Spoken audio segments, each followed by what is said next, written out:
I've got to talk about a couple concepts here. I want to talk about time blocking, and I want to talk about the golden hours. And I want to start with you, Mike, because I've worked with you uh, side by side on a number of cases, so I know that you're deeply passionate about this.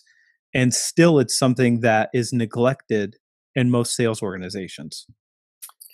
Yeah, we could go a lot of places with this. I'll throw a few thoughts out because I know everyone on this session has very strong opinions about time blocking. We all know this. Time is not manageable.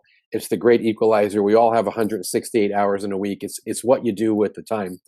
We've all come to the place where we will tell you that time blocking is the only thing that we see works for successful reps and successful executives. And I'm going to put the definition out there because sometimes people don't know what we're talking about. Time blocking is the discipline of making appointments with yourself to work on your highest value activities. And part of the reason that this practice is so critical is because nobody defaults to prospecting mode. Nobody. There's always something easier, something more attractive, or something more urgent to do.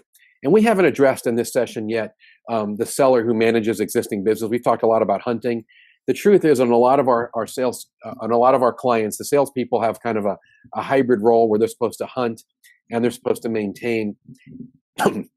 Excuse me. And there's this reality that we have guys in territories who view themselves as territory managers, and they're supposed to cover the geography. It's almost like they see themselves as caretakers over a piece of God's earth that's been entrusted to them, or their account list.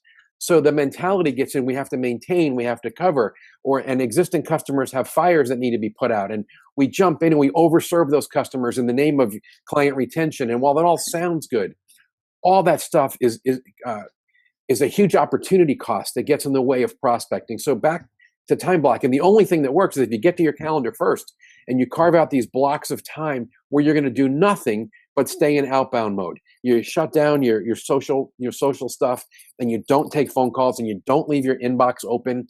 And because if you have to send emails, that's fine, but don't look at what's coming in, because the second you get an email from a client or from your boss, it's going to blow up your time block. So time blocking is the one thing I see executives and salespeople do. They're selfish. They own their time. And I'll yield there because I know these guys have tons of opinions on time blocking.